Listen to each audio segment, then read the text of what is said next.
அவங்க பொண்ணு நேரத்தோட வருவாளான்னு கவலைப்படுறது இல்ல, மானத்தோட வருவாளா உயிரோட வருவாளான்னு தான் கவலைப்பட்டுக்கிட்டு இருக்காங்க. இதுதான் உண்மையான நிலவரம். இதுக்கெல்லாம் காரணம் என்ன? போதை. போதை.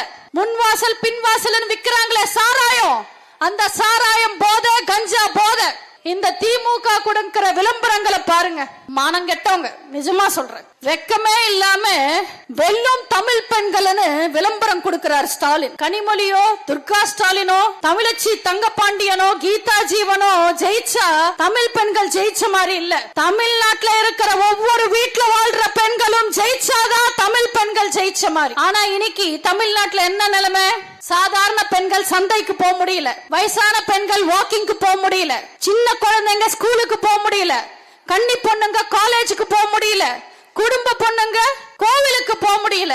எந்த ஒரு பொண்ணும் அவளோட கணவரோடையோ காதலனோடையோ அப்பா அம்மாவோடையோ நிம்மதியா வெளியில நடமாடவே முடியல.